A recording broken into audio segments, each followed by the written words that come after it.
My name is Dr. Dunki-Jacobs, and I'm a surgical oncologist. You have been scheduled to see me for placement of a Port-a-cath. This is an educational video to help prepare you for your upcoming surgery. A Port-a-cath, or port, is a medical device used to provide safe and reliable central venous access for patients who are anticipated to be undergoing frequent IV treatments, blood draws, or transfusions. A port can eliminate the need to have IVs or blood draws from your arms. The port that you will have placed is called a power port. This means you can use it to get IV contrast during CT scans or MRIs. Your port will be MRI compatible. This is an example of a port. It has a small disc that is placed below the skin on your chest. There is a catheter or tube that extends from the port and enters a vein under your collarbone or in your lower neck. The tip of the catheter sits just above the heart. In general, having a port placed is a very safe procedure. It is usually done with IV sedation to put you in a twilight sleep so that you are comfortable during the procedure. We also use local anesthetic to numb the skin prior to starting the procedure. The procedure itself takes about 30 to 45 minutes. You will need to arrive approximately 1 hour before your scheduled start time. You can't eat anything after midnight the night before your surgery, but you can drink clear liquids up to 3 hours before your surgery or 2 hours before your arrival time.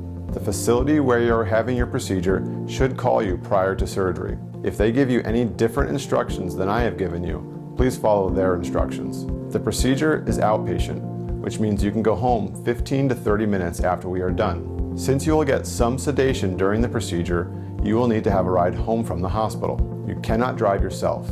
During the procedure, we will use a needle to access the vein under your collarbone. The lung is very close to the vein, and so after the procedure, we will get a chest x-ray to confirm the lung is still up against the chest wall. If the lung falls away from the chest wall, this is called a pneumothorax. It is a rare but understood risk of the procedure. If this occurs, we will need to place a catheter to re-expand the lung. Other risks of the procedure are fairly standard risks for any surgical procedure. These include bleeding and infection. To minimize the risk of bleeding, please stop taking any blood thinners, including aspirin, omega-3, or fish oil, for at least 5 days prior to surgery, and do not resume them for another 5 days after surgery.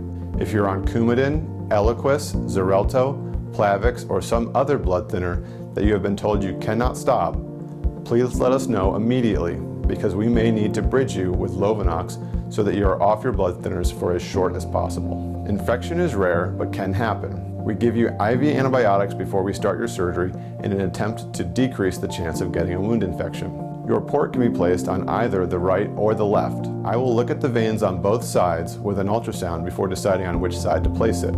We will choose the side with the vein that looks the best. After placing your port, we close the incision with stitches that are dissolvable and are completely underneath the skin. The incision is dressed with a surgical glue called Dermabond. Dermabond is purple and will wear off approximately 2 weeks after surgery. It is also waterproof, and you can shower the day after surgery. There are no dressings or wound care that need to be done for your incision. It is maintenance-free. The nurses at the infusion center will access and de-access your port during each visit. You will be seeing many doctors and nurses during your treatment, so I do not require that you come back to see me for a post-operative visit. If there are any problems with your port, please feel free to call my office at 853-1300 and we will see you right away. You can keep your port as long as you want. Usually, when you are done with treatment and your doctors feel that you do not need your port anymore, we will go ahead and take it out. This is another small surgery that can be done under local anesthesia. Thank you for your time. If you have any more questions, feel free to call my office at 853-1300. Otherwise, I will see you on the day of your surgery.